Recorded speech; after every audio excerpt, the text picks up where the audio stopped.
आज अपन प्रोनाउन को deeply study करने वाले हैं। प्रोनाउन के टाइप्स के बारे में full study, full topic, full concept समझेंगे। तो सबसे पहले देखिए प्रोनाउन, जैसा कि नाम से ही क्लियर है कि फॉर ए नाउन और रिप्लेसमेंट ऑफ नाउन। तो नाउन के लिए जो वर्ड अपन यूज करते हैं वो अपना प्रोनाउन होता है, जिसे अपन नाउन का रिप्लेसमेंट भी कह सकते हैं। तो चलिए अब देखते हैं कि प्रोनाउन की डेफिनेशन क्या है।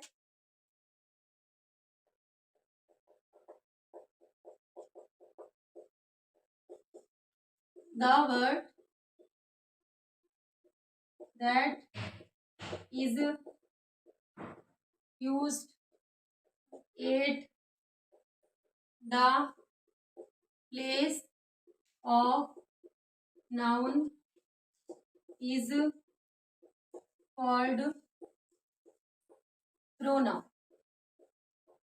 वह वर्ड जो कि नाउन के प्लेस पर अपन यूज करते हैं उसे प्रोनाउन कहते हैं। तो देखिए सबसे पहले इसे कुछ सेंटेंस के थ्रू समझते हैं। जैसे ले लीजिए, Rajni is a good girl. Rajni is very hard working.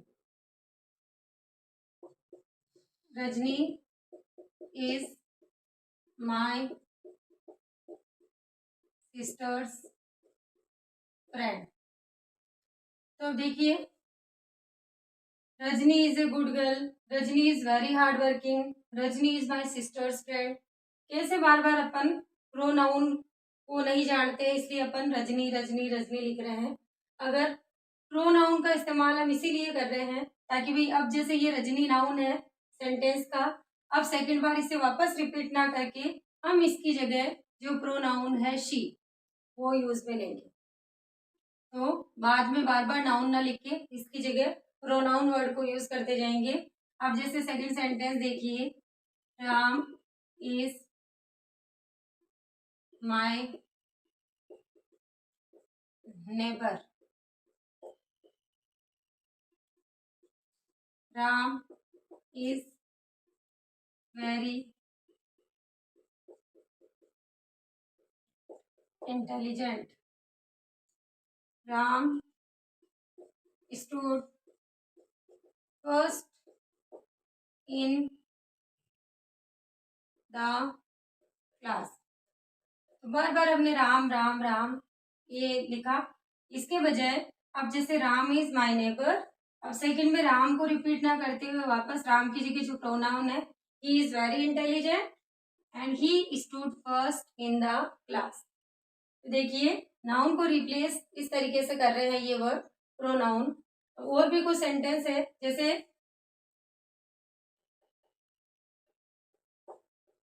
तुम्हारा नाम क्या है। तो व्हाट इज योर नेम। तो यहाँ पर अगर अपन वोट नहीं लगाते, क्या नहीं लगाते, तो इसकी जगह क्या आता, किसी का नाम आता, तो वो नाउन होता। तो ये देखिए ये क्या वर्ड है, ये भी प्रोनाउन है। सेकंड देखिए, यह मेरी कार है।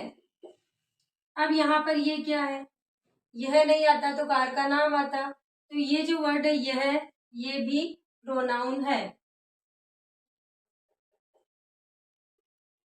तुम्हारा घर कौन सा है। अब ये तुम्हारा घर कौन सा है, अगर कौन सा नहीं आता तो घर के बारे में बताता, तो ये कौन सा वर्ड है, ये भी प्रोनाउन है। तो इस तरीके से और बहुत सारे प्रोनाउन है, इन सभी टाइप्स को अपन डिटेल में स्टडी करेंगे। तो चलिए अब नेक्स्ट टॉपिक,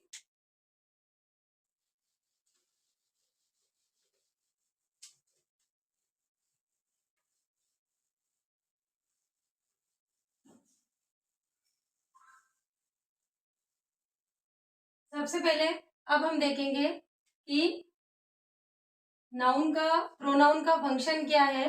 तो क्या कार्य है प्रोनाउन का।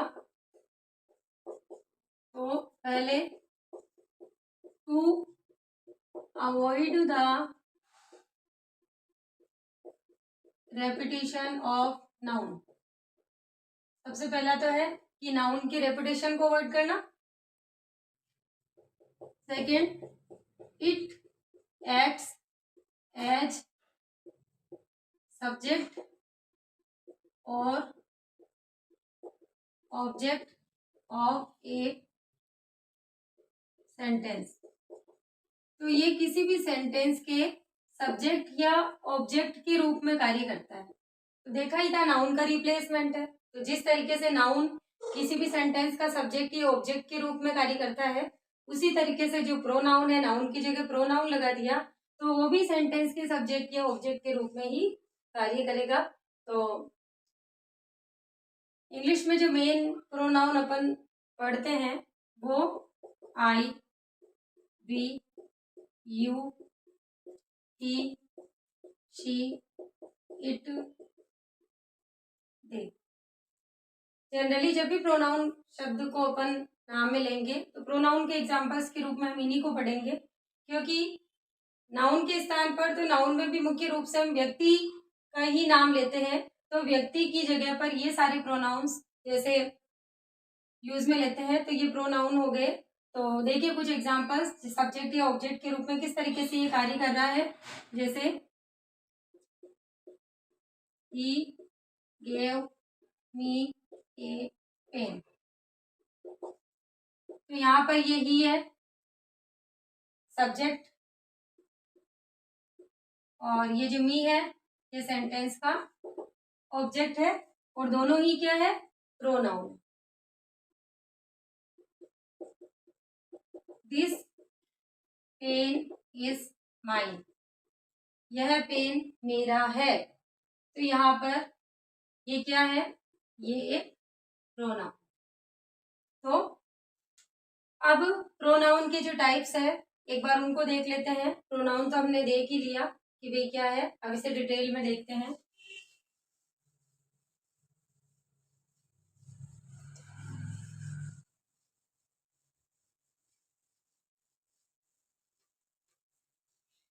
सबसे पहला जो प्रोनाउन का जो टाइप अपन स्टडी करने वाले हैं वो है पर्सनल प्रोनाउन।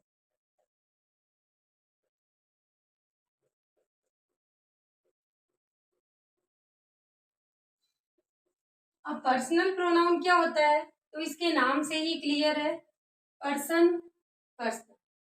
तो किसी पर्सन के नाम की जगह जो लगने वाला है वो पर्सनल प्रोनाउन होगा, व्यक्ति विशेष के लिए लगने वाला प्रोनाउन।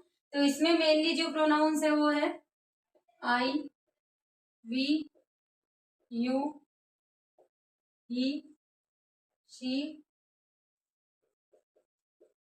दे,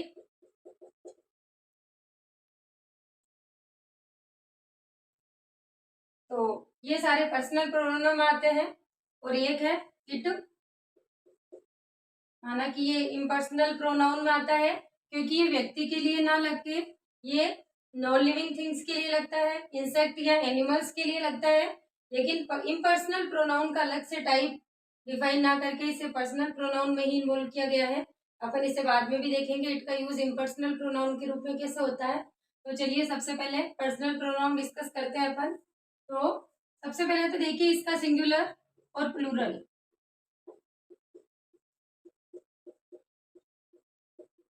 आई सिंगुलर है, इसका प्लूरल है वी, में और वी यानी होता है हम। यू सिंगुलर है और इसका प्लूरल भी यू ही होता है। अब इसके बाद में ये ही है, शी और इट, तीनों का ही जो प्लूरल है वो होता है दे। अब आगे हम ये देखते हैं पर्सन। आई और वी ये दोनों ही फर्स्ट पर्सन में आते हैं। फर्स्ट पर्सन कौन होता है, किसी भी सेंटेंस में जो बोलने वाला है, स्पीकर है, उसे अपन फर्स्ट पर्सन, तो बात कौन करेगा, मैं या फिर हम, तो फर्स्ट पर्सन में है। जो सुन रहा है कौन है, वो यू, तुम, और वो अपने आएगा सेकेंड पर्सन। फर्स्ट पर्सन जिससे बात कर रहे हैं वो हो गया सेकंड पर्सन, और इसके बाद में ही, शी, दे, ये वो है जिनके बारे में बात की जा रही, तो वो अपने आएगा थर्ड पर्सन, जिसके बारे में बात की जा रही। तो देख लिया अपन ने, सिंगुलर प्लूरल भी पता चल गया अपने को पर्सनल प्रोनाउन का, और इसके बाद में हमने फर्स्ट पर्सन क्या होता है, सेकंड पर्सन क्या है और थर्ड पर्सन क्या है ये भी देखा। अब एक और इम्पोर्टेंट चीज हमें जो पर्सनल प्रोनाउन को पढ़ते समय डिस्कस करना जरूरी है वो देखते हैं, वो है केस, जिसे हिंदी में हम कारक कहते हैं। इंग्लिश में पर्सनल प्रोनाउन को पढ़ते समय ये 3 केस स्टडी करना बहुत जरूरी है। तो देखिए, पहला है नॉमिनेटिव केस, नॉमिनेटिव या फिर इसे सब्जेक्टिव केस भी कह सकते हैं, सब्जेक्टिव केस। सेकंड जो केस है वो है ऑब्जेक्टिव केस, और इसके बाद में तीसरा है पजेजिव केस, और इस पजेजिव केस में 2 चीजें पढ़नी है, पजेजिव एडजेक्टिव और पजेजिव प्रोनाउन। तो पर्सनल प्रोनाउन सबसे पहले ले लीजिए आप आई। सब्जेक्टिव केस या नॉमिनेटिव का मतलब सब्जेक्ट के रूप में, ये जो वर्ड है यहाँ जो लिख रहे हैं वही अपने को सब्जेक्ट के रूप में यूज करना है, और इनका जो ऑब्जेक्ट है वो सेंटेंस में ऑब्जेक्ट के रूप में अपन यूज करेंगे। जैसे आई है, आई का ऑब्जेक्ट होता है मी, आई का जो पजेजिव एडजेक्टिव होता है वो होता है माई, और पजेजिव प्रोनाउन होता है माइन। अगला देखिए यू, यू का ऑब्जेक्ट होता है यू, यू का पजेजिव एडजेक्टिव होता है योवर, और यू का जो पजेजिव प्रोनाउन होता है वो होता है योवर्स। नेक्स्ट है वी, वी का ऑब्जेक्ट होता है अस, और वी का पजेजिव एडजेक्टिव होता है आवर, और जो पजेजिव प्रोनाउन होता है वो होता है आवर्स। नेक्स्ट है ही, ही का ऑब्जेक्ट होता है हिम, पजेजिव एडजेक्टिव होता है हिज, और पजेजिव प्रोनाउन भी होता है हिज। शी, शी का ऑब्जेक्ट होता है हर, शी का पजेजिव एडजेक्टिव होता है हर, और शी का पजेजिव प्रोनाउन होता है हर्स। नेक्स्ट है दे,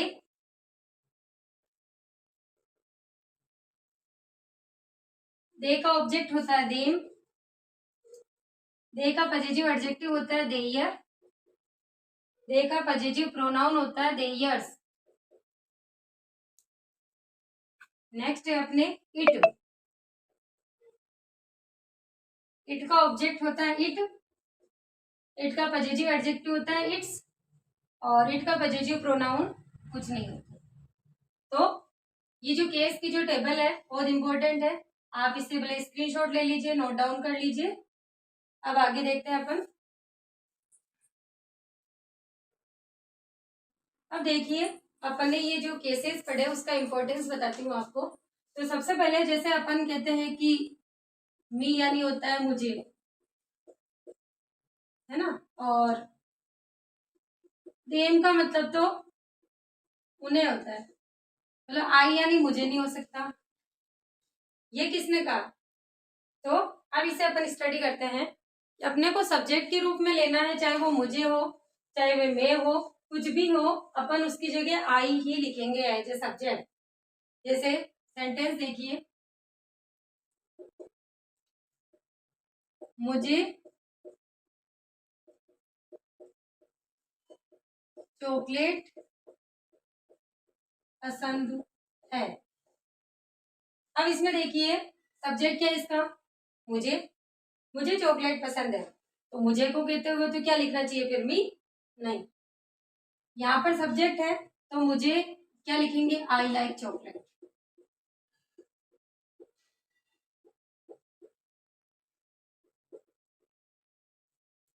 तो सब्जेक्टिव केस में ये है कि एज ए सब्जेक्ट काम में आ रहा है, तो अपने को जो सब्जेक्ट वाली टेबल में जो अपन ने लिखे थे वही अपने को एज ए सब्जेक्ट यूज करने हैं। जहाँ एज ए ऑब्जेक्ट के रूप में ये अपना रोल प्ले कर रहा है, तो अपने को जो ऑब्जेक्ट वाली टेबल में जो अपन ने लिखे थे वही अपने को ऑब्जेक्ट ही यूज में लेना है। तो जैसे देखिए, उन्होंने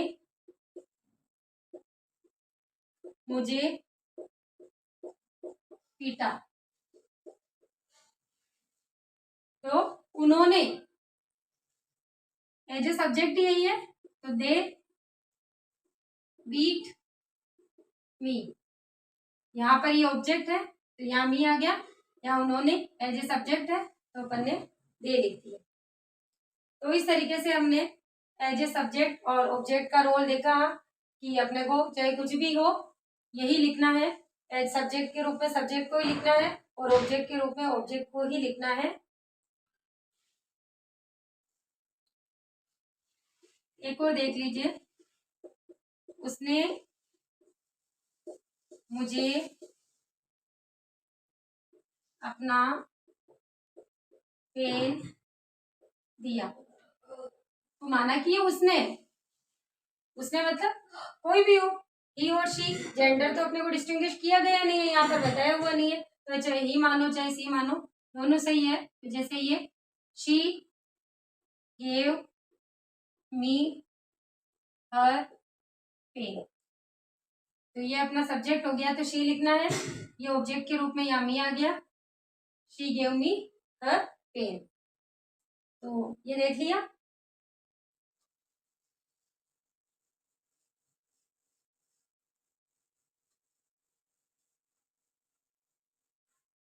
कुछ रूल्स जो अपने को ध्यान में रखने हैं, देखिए कि भाई ऑब्जेक्ट के रूप में प्रोनाउन कहाँ आएगा। तो सबसे पहले तो ये है कि प्रीपोजिशन के बाद, प्रीपोजिशन के बाद हमेशा प्रोनाउन ऑब्जेक्टिव केस में ही लगेगा। प्रीपोजिशन के बाद हमेशा प्रोनाउन को हमें ऑब्जेक्टिव केस में ही लाना है।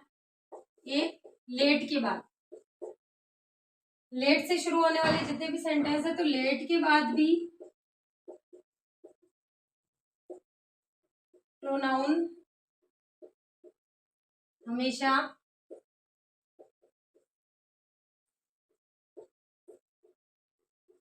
ऑब्जेक्टिव केस में ही लगेगा।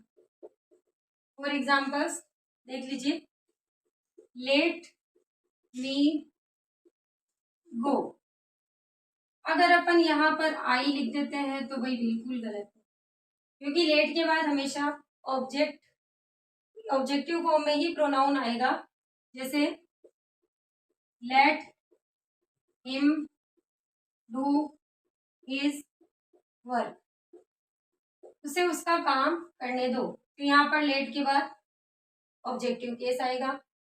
इसी के साथ अब प्रीपोजिशन के रूप में देखें तो the property was distributed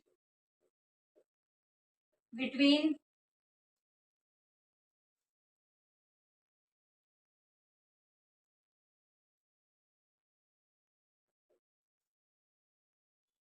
him and me, property जो डिस्ट्रीब्यूट की गई थी उसके और मेरे बीच में की गई थी, तो यहाँ नहीं कि यहाँ उसका आ गया तो अपन हिज लगावे या ऐसा कुछ नहीं है। और यहाँ पर मेरे बीच में तो मेरा वैसे अपन कह देते हैं कि माए, तो यहाँ माए कुछ नहीं आएगा यहाँ पर, तो अपने को तो बस ऑब्जेक्ट के बाद, यहाँ ऑब्जेक्टिव केस में है, ये प्रीपोजिशन के जस्ट बाद में ऑब्जेक्ट का रोल प्ले कर रहे हैं, तो अपने को यहाँ ऑब्जेक्ट लगाना है, यहाँ ऑब्जेक्ट लगाना है। यहाँ पर अगर सब्जेक्ट हो तो भी बिल्कुल गलत है, सब्जेक्टिव फॉर्म में अगर ये लगा देवे कि ही एंड आई तो भी बिल्कुल गलत है। आया समझ में? चलिए अब कुछ सेंटेंस देखते हैं।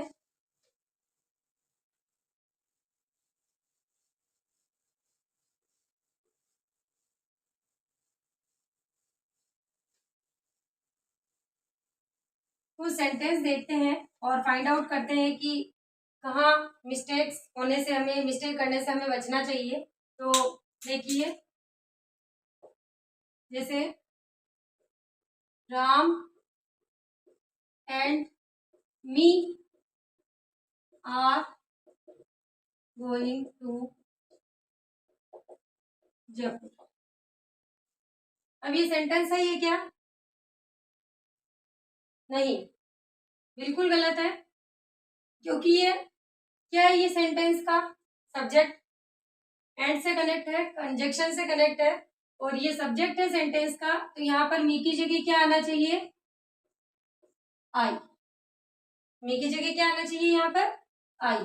तो अपने को इस तरीके से एज ए सब्जेक्ट के रूप में काम कर रहा है, तो इसको नॉमिनेटिव सब्जेक्टिव केस ही काम में लेना है, अपने को ऑब्जेक्ट नहीं लेना है। सेकंड देखिए, जैसे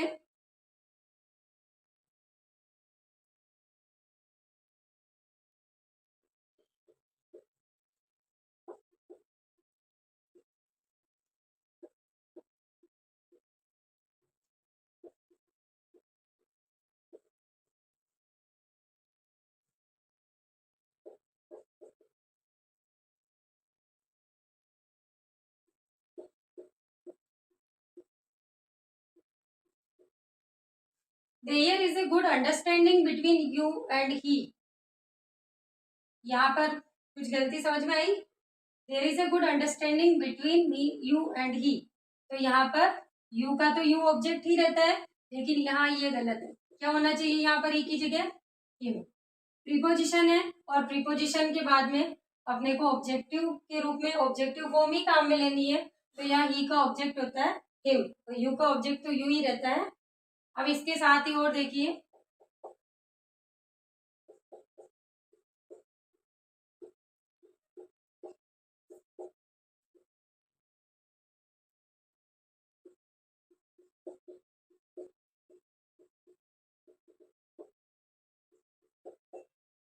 आई और my self completed this work, तो भाई ये बिल्कुल गलत है, क्योंकि ये रिफ्लेक्सिव प्रोनाउन है, और इस तरीके से, या फिर एम्फेटिक प्रोनाउन वो बाद में अपन पढ़ेंगे तब डिस्टिंग्विश कर पाएंगे कि रिफ्लेक्सिव है या एम्फेटिक है, लेकिन ये कभी भी एज ए सब्जेक्ट के रूप में काम नहीं करता है, तो अपन इसे आई और माई सेल्फ मतलब एज ए सब्जेक्ट के रूप में इसे ही सब्जेक्ट मानकर नहीं लगा सकते हैं, तो ये यहाँ पर बिल्कुल गलत है।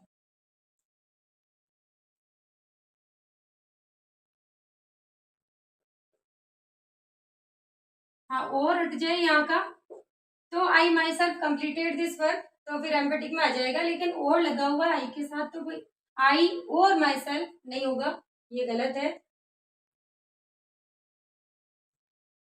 अब इसी के साथ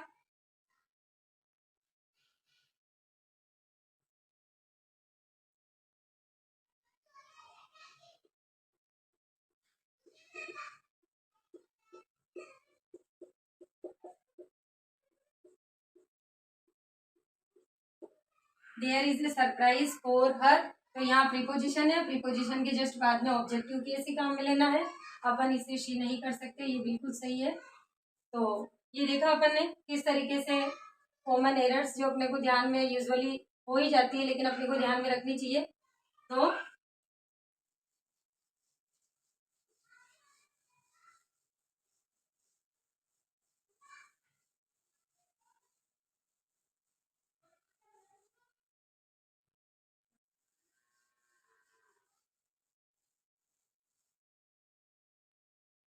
अब मैंने आपको जो इम्पर्सनल प्रोनाउन के बारे में बताया था,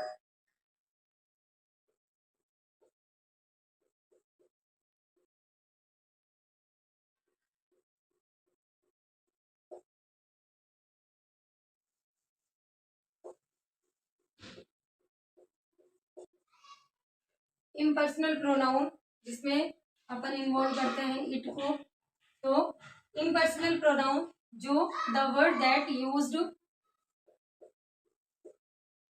वह वर्ड जो कि नॉन लिविंग थिंग्स के लिए और इंसेक्ट या एनिमल्स के लिए काम में लेते हैं, तो इट का यूज होता है, और वो अपने इम्पर्सनल प्रोनाउन में आता है, मतलब पर्सन के अलावा कहीं भी जहाँ यूज अपन लेते हैं इट को तो इम्पर्सनल प्रोनाउन में आएगा। जैसे इसके कुछ एग्जाम्पल देख लीजिए। इट इज रेनिंग, तो यहाँ पर ये जो इट है वो कौन सा प्रोनाउन है, पर्सनल है या इम्पर्सनल है? तो ये पर्सनल इम्पर्सनल प्रोनाउन है क्योंकि ये रेनिंग के लिए आया हुआ है। इसी के साथ देखिए, इट इज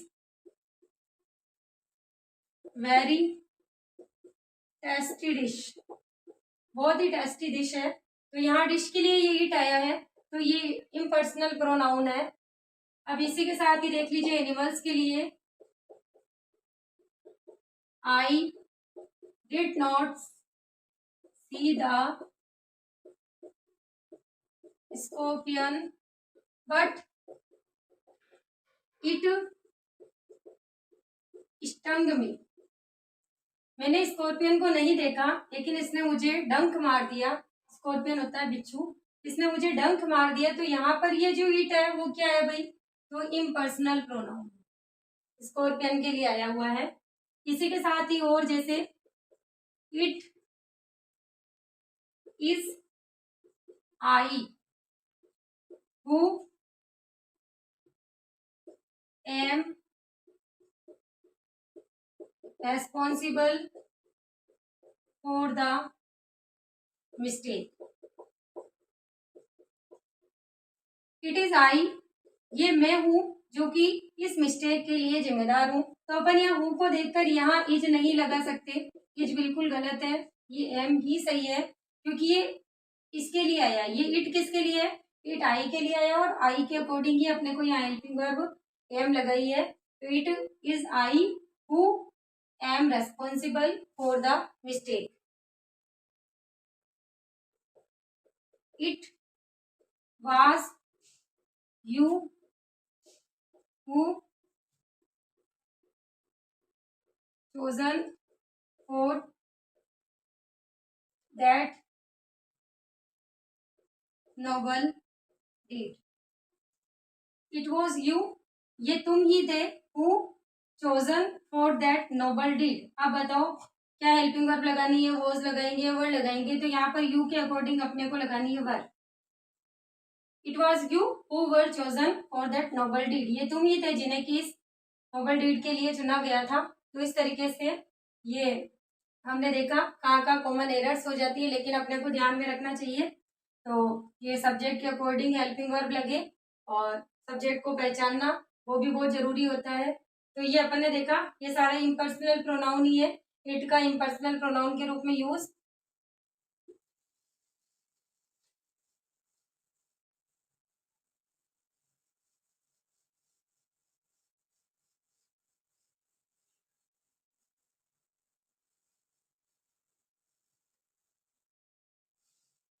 अब अगला जो प्रोनाउन का जो टाइप डिस्कस करने वाले, पर्सनल प्रोनाउन बहुत अच्छे से समझ लिया अपन ने, जो इम्पर्सनल प्रोनाउन है वो भी अपन ने देख लिया। अब इसके बाद जो अपना नेक्स्ट है वो है पजेसिव प्रोनाउन।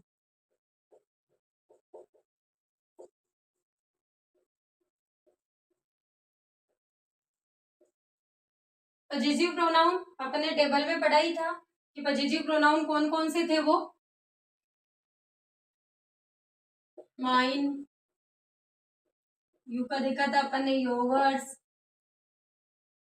वी का देखा था अपन ने आवर्स, ही का होता है हिज, हर का होता है हर्स, दे का होता है देयर्स। तो इस तरीके से अपन ने, आप चल देखते हैं कि ये कहाँ लगते हैं। तो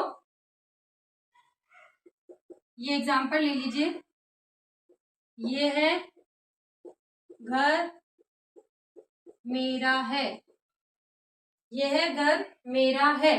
तो यह है घर मतलब दिस हाउस इज माइन, क्योंकि मेरा के बाद कुछ नहीं है, ये यहाँ पर एज ए प्रोनाउन है।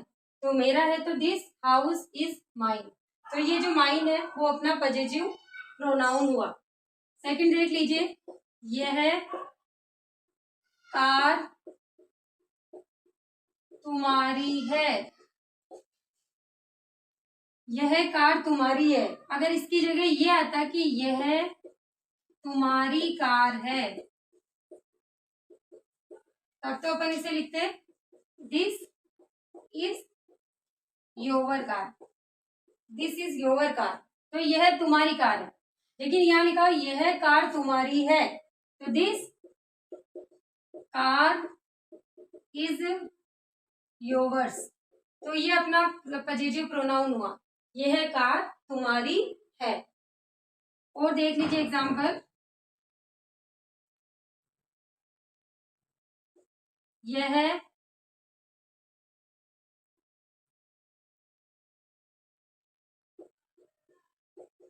मैदान उनका है, यह मैदान उनका है। उनके को क्या कहते हैं अपन, देयर, और दे का जो पजेसिव प्रोनाउन होता है वो होता है देयर्स।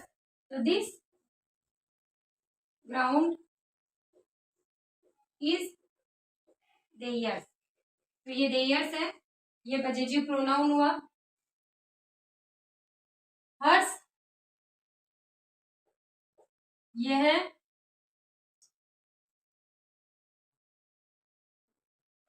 वह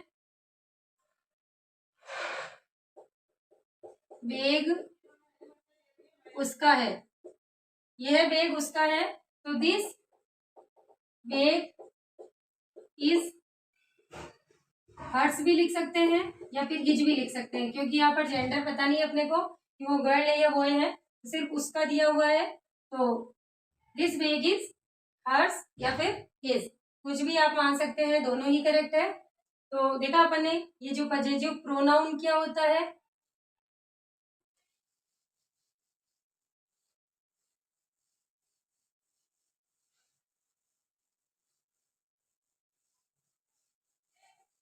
अब अगला जो टाइप अपन डिस्कस करने वाले हैं तीसरा, वो है डेमोन्स्ट्रेटिव प्रोनाउन।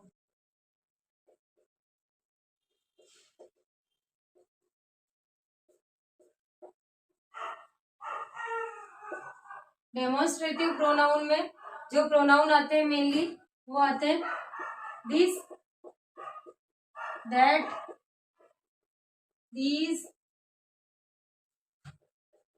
दोज, सच या फिर द सेम। डेमोन्स्ट्रेशन कोई भी प्रदर्शनी लगी है ओपन के लिए है, ये वह वे, इस तरीके से, मतलब ये जो डेमोन्स्ट्रेटिव प्रोनाउन में यही चीजें आती है। अब जैसे इसका एग्जांपल देखते हैं, दिस इज माई कार, यह मेरी कार है, तो ये डेमोन्स्ट्रेटिव प्रोनाउन हुआ। उसी तरह इसी का दिस का जो प्लूरल होता है दीज आर माई कार्स, यह मेरी कारें हैं, ये मेरी कारें हैं, तो यहाँ पर दीज डेमोन्स्ट्रेटिव प्रोनाउन हुआ। इसी के साथ देखिए जो दूर पड़ी है, जो पास की चीजें उसके लिए यह है दिस, और जो दूर चीजें रखी हुई है उसके लिए अपन दैट और दोज लगाते हैं। तो जैसे दैट वॉज माई पर्स, वो मेरा पर्स था, वह मेरा पर्स था, तो देखिए जो दैट है वो अपना डेमोन्स्ट्रेटिव प्रोनाउन हुआ। इसी के साथ ही such was my faith, such was my faith, such was my belief,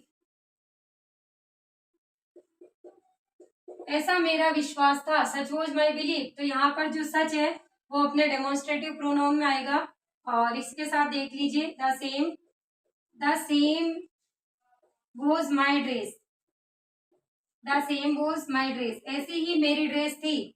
तो अपन ने ड्रेस नहीं लिखा यहाँ पर, इसके लिए प्रोनाउन इस्तेमाल कर लिया कि ऐसी ही मेरी ड्रेस थी, the same was my dress. तो यहाँ पर जो द सेम वर्ड है वो अपने डेमोन्स्ट्रेटिव प्रोनाउन में आ गया। तो क्लियर है, जहां भी this, that, these, those, such और the same as a pronoun के रूप में यूज हो रहे हो तो अपने को वहां पर डेमोन्स्ट्रेटिव प्रोनाउन ही बताना है।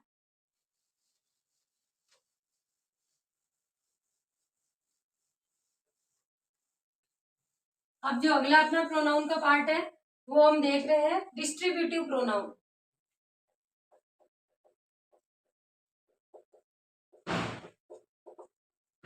डिस्ट्रीब्यूटिव प्रोनाउन में जो 3 वर्ड यूज में ले रहे हैं अपन, डिस्ट्रीब्यूटिव प्रोनाउन में आते हैं each, either neither,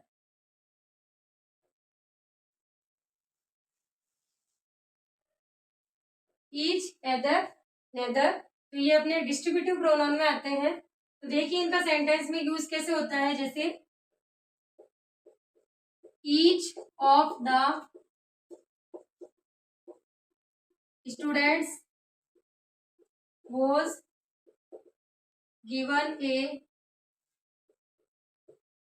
chance to express his or her views। Each of the students was given a chance to express his or her views। His और वही बात है, स्टूडेंट लिखा हुआ, जेंडर डिस्ट्रीब्यूशन नहीं है, अपने को जेंडर पता नहीं है, तो हिज और कोई भी हो सकता है, एक भी लिखे तो कोई दिक्कत नहीं है। तो प्रत्येक को मौका दिया गया था, तो ईच प्रत्येक के लिए आता है, स्टूडेंट में से प्रत्येक को अपने विचार एक्सप्रेस करने का, विचार व्यक्त करने का मौका दिया गया था, तो यह ईच आएगा। उसी तरह देखिए ईच होता है दो या दो से ज्यादा के लिए होता है ये। अब जैसे एदर है, एदर होता है दो में से एक के लिए, दो में से एक के लिए, जैसे either of the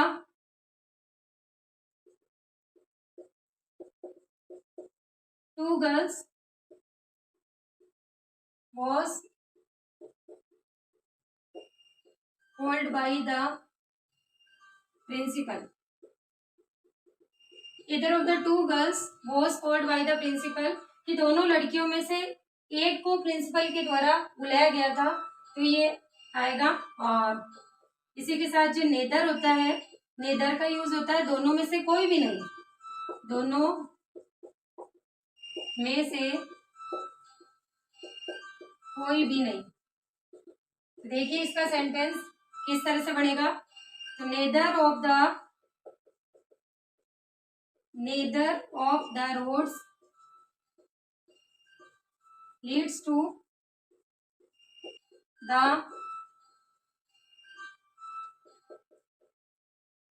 railway station.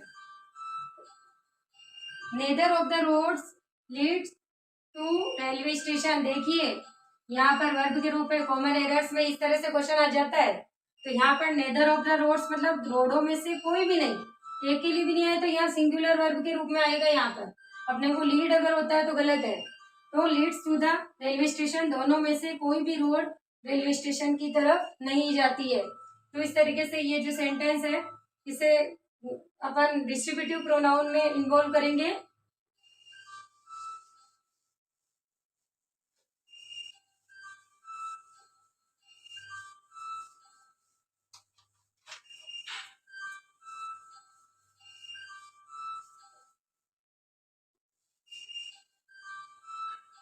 अब अगला जो प्रोनाउन है वो है अपना रेसिप्रोकल प्रोनाउन।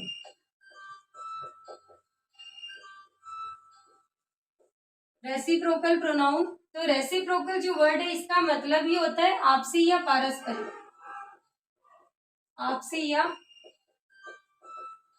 पारस्परिक।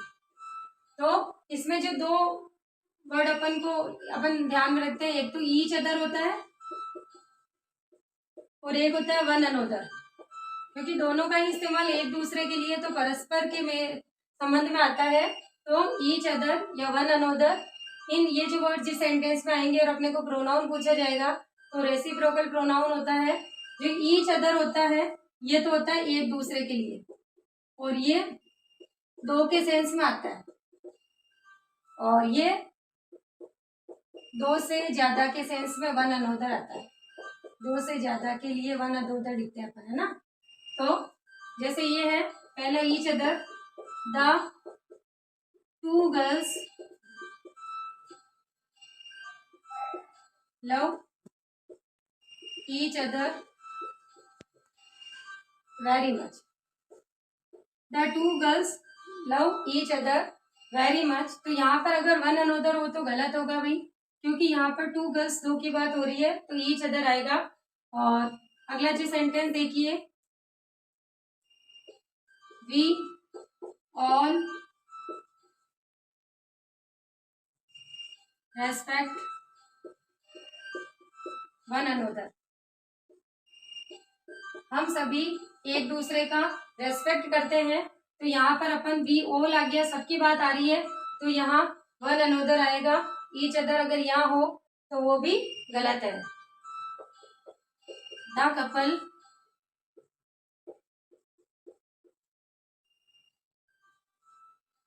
गिव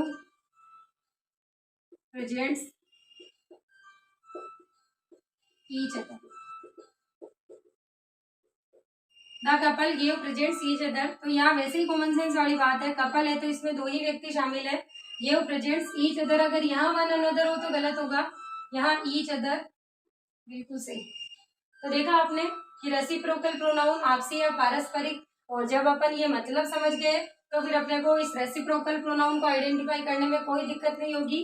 ईच अदर या वन अनदर, जहां पर भी ये वर्ड यूज में लिए जा रहे हैं रेसिप्रोकल प्रोनाउन होगा।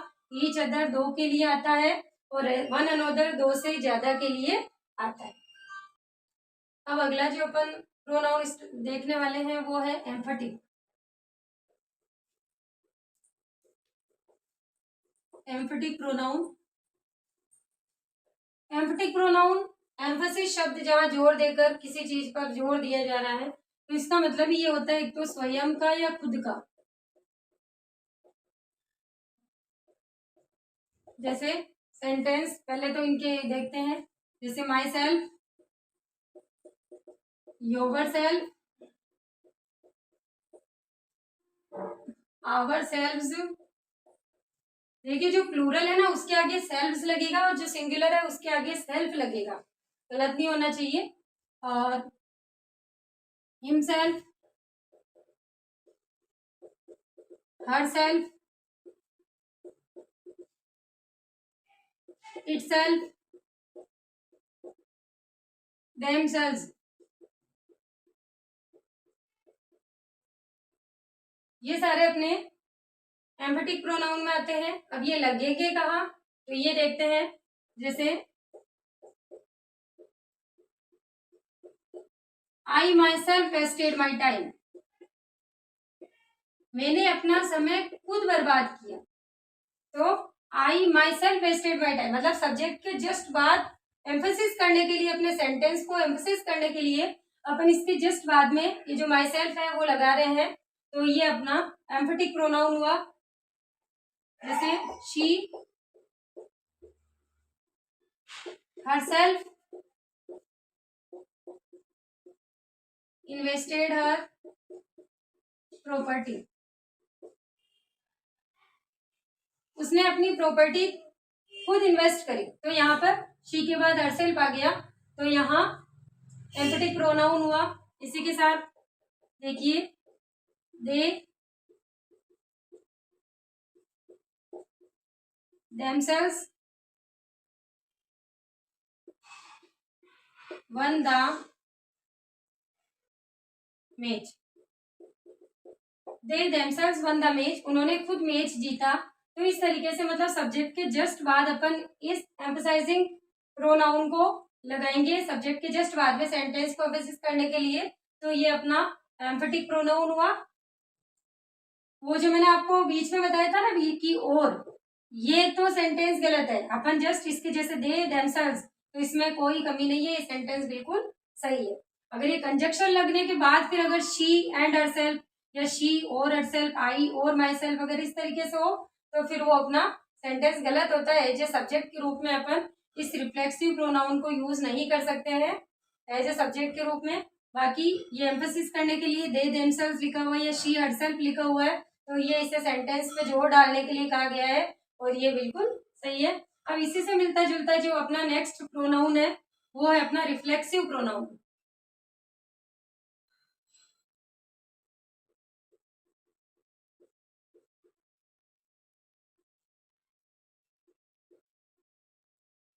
रिफ्लेक्सिव प्रोनाउन में भी ये सारे आएंगे, myself, yourself, ourself, herself, himself, themselves। लेकिन अब ये कहाँ लगेंगे ताकि हम रिफ्लेक्सिव और एम्फेटिक प्रोनाउन के बीच में अंतर मालूम कर सके।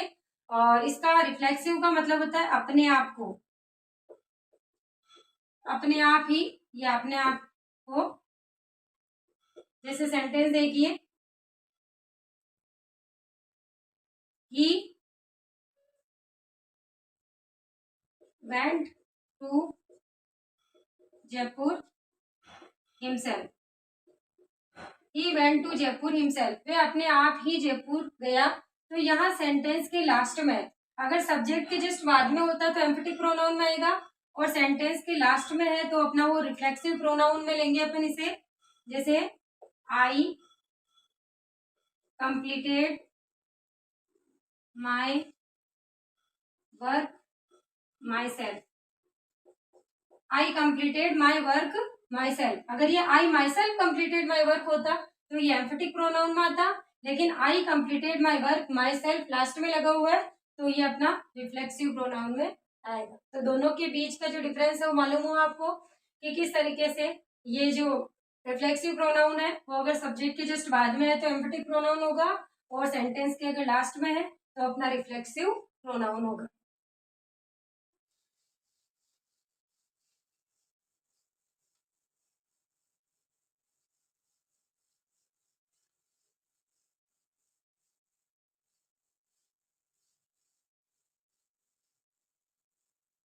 अब नेक्स्ट जो प्रोनाउन है वो है interrogative pronoun.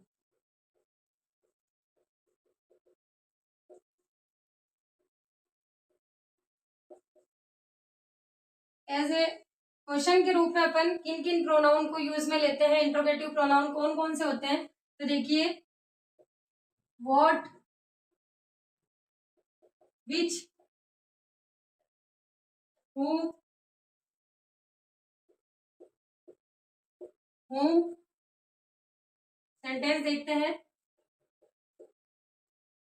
What is your name, तुम्हारा नाम क्या है। तो यहाँ वोट नहीं आता तो नाम आता, नाउन आता, तो ये अपना इंटरोगेटिव प्रोनाउन हुआ। अब इसी के साथ सेकंड सेंटेंस ले लीजिए, विच इज योर ड्रेस, तुम्हारी ड्रेस कौन सी है। तो यहाँ पर ये विच है, अगर विच नहीं आता तो नाउन आता, तो ये अपना इंटरोगेटिव प्रोनाउन है। नेक्स्ट देखिए, who gave you this car, who gave you this car, तुम्हें ये कार किसने दी। अगर यह हु नहीं आता तो देने वाले का नाम आता, तो ये अपना इंटरोगेटिव प्रोनाउन है। नेक्स्ट देखिए, whom do you like most, तुम सबसे ज्यादा किसको पसंद करते हो।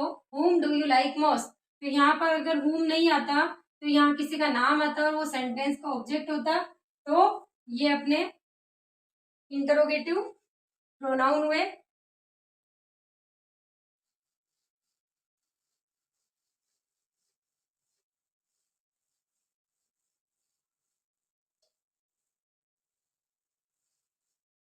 अगला जो प्रोनाउन है वो है अपना रिलेटिव प्रोनाउन। जो रिलेटिव प्रोनाउन है वो कौन से हैं, who,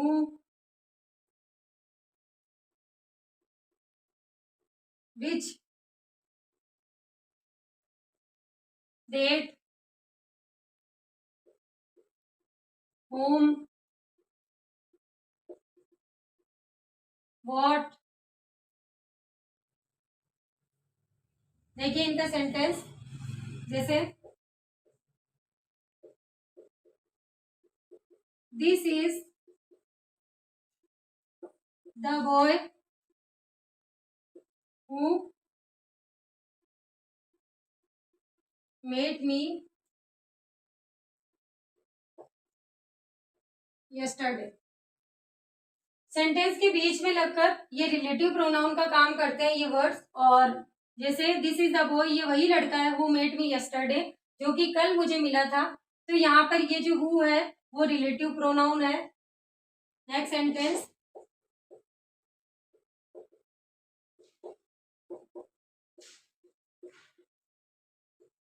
this is the place where we stayed last night. This is the place where we stayed last night, ये वही जगह है जहां पर हम कल रात को रुके थे। तो ये अपने रिलेटिव प्रोनाउन है।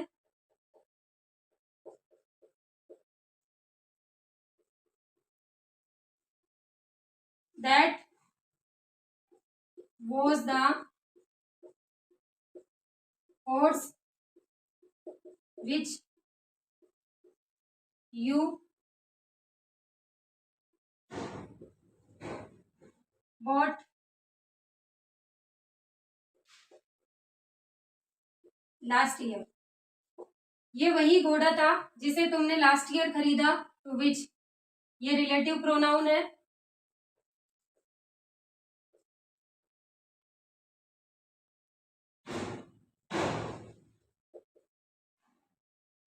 This is the girl whom आई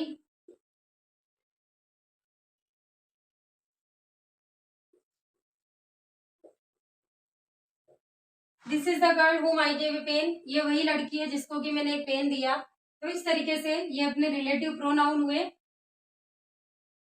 जो कि दो सेंटेंस को रिलेट कर रहे हैं, एज ए कंजक्शन का काम कर रहे हैं, ये रिलेटिव प्रोनाउन है। अब देखिए अपना जो अगला प्रोनाउन है वो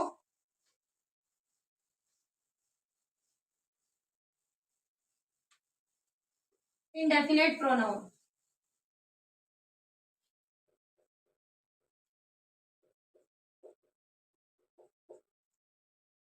ऐसे प्रोनाउन जो इनडेफिनेट है, अनिश्चित है, इसमें जैसे someone, anyone, no one, something, anything, nothing, everyone, everything, all, both, one, other, others,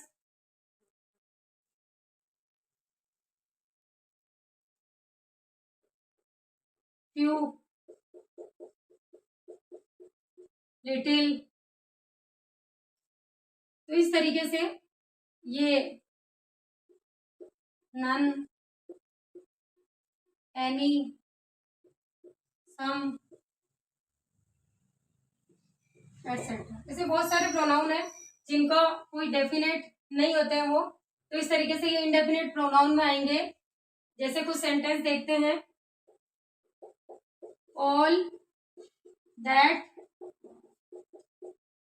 glitters is not gold, all that glitters is not gold. तो यहाँ पर ये जो ऑल है ये अपने इंडेफिनेट प्रोनाउन में आएगा। उसी तरह देखिए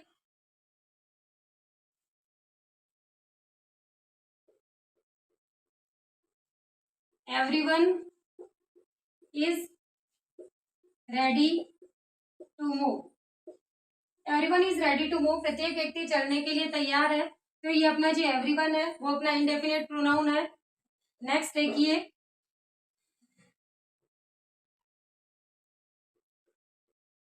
few were hurt, many escaped, कुछ लोगों को चोट आई, बाकी अधिकतर जो है कहीं है वो बचकर बाहर निकल गए वहां से। तो ये जो फ्यू है वो अपना इंडेफिनेट प्रोनाउन है। और ये अपना जो मेनी है वो भी अपना इंडेफिनेट प्रोनाउन है। नेक्स्ट देखिए, वन और अदर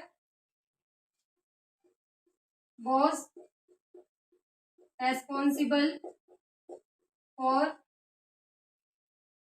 this mistake। तो एक या फिर दूसरा इस मिस्टेक के लिए जिम्मेदार था। तो यहाँ पर ये जो वन है और ये अदर है, ये अपने इंडेफिनेट प्रोनाउन में है। तो इसी तरीके से अपने देखा कि किस तरीके से ये जो इंडेफिनेट प्रोनाउन है वो, और अपने डिटेल में सारे प्रोनाउन को स्टडी किया। अब ऐसा जहाँ तक मैं समझती हूँ, अगर आपने वीडियो को पूरा आखिर तक देखा है तो ऐसा कोई भी क्वेश्चन नहीं है, कोई भी सेंटेंस नहीं है जिसमें कि आप प्रोनाउन के टाइप को आइडेंटिफाई नहीं कर सके, या फिर उस क्वेश्चन का जवाब नहीं देख सके, या फिर कोई मिस्टेक हो उस सेंटेंस में उसे फाइंड आउट ना कर सके। तो आप प्रोनाउन से रिलेटेड किसी भी क्वेश्चन का जवाब देने में बिल्कुल सक्षम है, समर्थ है। Thank you so much.